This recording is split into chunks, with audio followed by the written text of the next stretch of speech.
distinguished guests, fellow surveyors and friends, welcome to this very important event this evening. And of course, I mean, the very reason why we are here is to witness the inauguration of Anne Gray as the president of RICS. I've known Anne for quite some time, and we've worked together in the governing council and in the presidential team.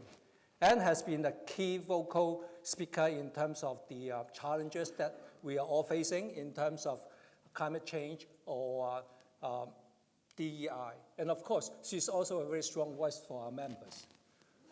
In this very important juncture that we are facing in the long history of RICS, I have confidence that Anne could be able to stand up to the issues that we all work together to bring RICS in the very important moment.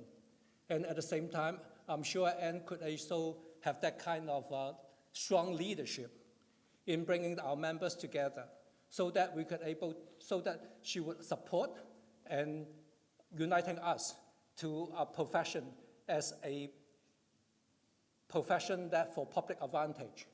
So thank you, Anne, for taking this very important kind of role during this challenging time. And I wish you all the best in the years ahead. Thank you.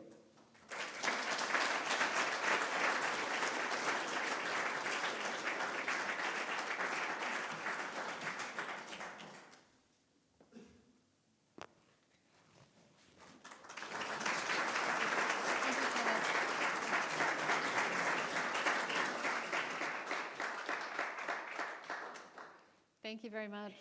So Clement's been a great leader over the last year and a half or so, and I hope that we can continue to rely on you for your wise counsel in the years ahead. We have a couple of gifts for you to remind you of your days as president. Oh, thank you. And this is the good one. Thank you so much.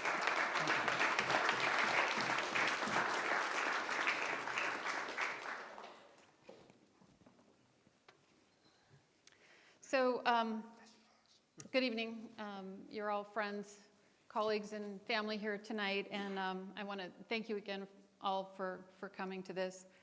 So to begin with, I just want to say I love my job. I love my work. And you know the old adage, if you do what you love, you never work a day in your life. And to me, that's surveying. At my first RICS meeting, I walked into the King's Head pub in Santa Monica in 2010, and there was a scrappy little band of expats, British expats, sitting there talking about geomatics, historic preservation, property tax, and I thought, these are my people. We share a sense of pride and a geeky fascination for the complexity of our projects.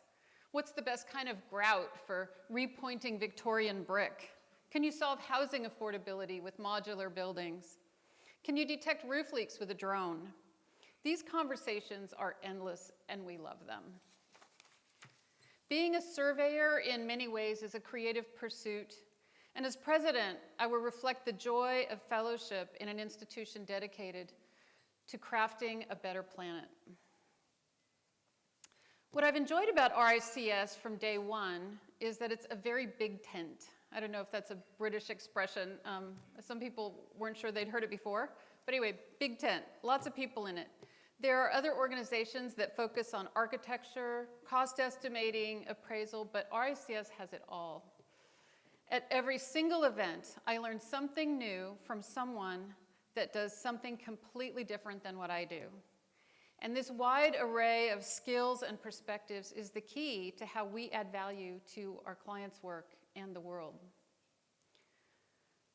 Mindful that many of you aren't familiar with me, I'll take a quick tour of my career, recent career. My experience as an executive in corporate real estate at Paramount Pictures, overseeing the historic Hollywood lot, was emblematic of this profession.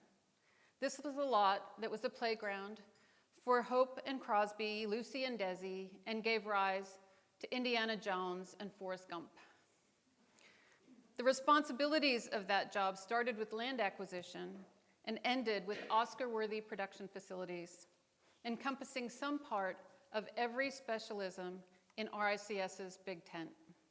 And I built those skills into my own consulting practice, which I started 30 years ago. Over the course of my career, I've been key lead on over $1.5 billion worth of projects, 4 million square feet, 3,000 units of housing, much of it affordable. I've helped resolve boundary disputes dating back to California's Spanish ranchos, installed the first MRI at a hospital in Los Angeles, and engineered sound stages for Star Trek. I've had to be entrepreneurial and a nimble thinker. My first role at RICS was as chair of the Southern California chapter, before moving on to the U.S. Country Board, the Americas Regional Board, and then Governing Council.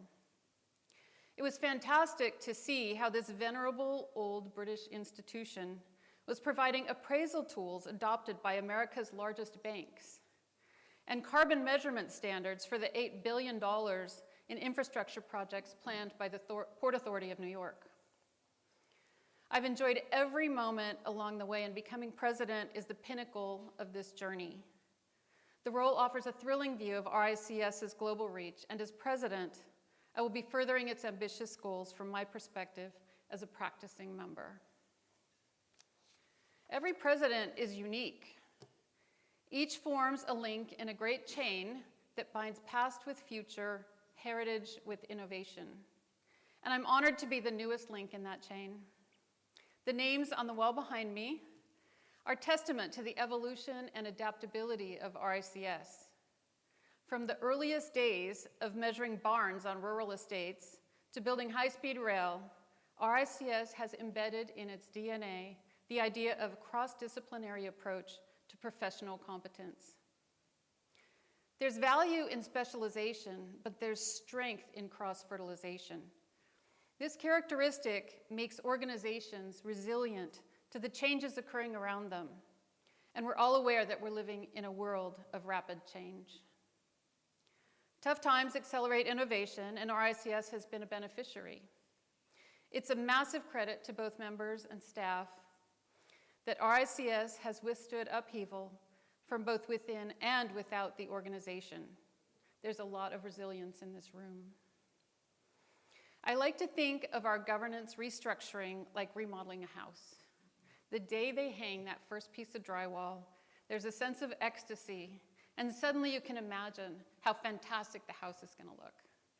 That's where we're at, and I'm optimistic we'll come out energized and better equipped. And we exist in a world with a simple but vital promise: to work to the public advantage. This means we have to operate with a deeper understanding of how the world's challenges, climate, health, and inequality, intersect in property. This institution provides its members with the tools to meaningfully respond to these challenges as they advise their clients. This alliance of high principle with practical action was brought home to me vividly during my work in the Americas, where I learned the impact of RICS standards can make in the life of the everyday person. The Caribbean tradition once held that a good valuer was the person that knew the building the best. In the case of a house, it could be the child that grew up there. There was no standard appraisal methodology and no accepted set of required skills. Major banks could not support investment in the region. But local chartered surveyors' tenacious outreach to banks and the governments led to adoption of RICS appraisal standards. Because of these reforms, foreign direct investment in the Caribbean has consistently risen since 2003, and last year peaked at $134 billion.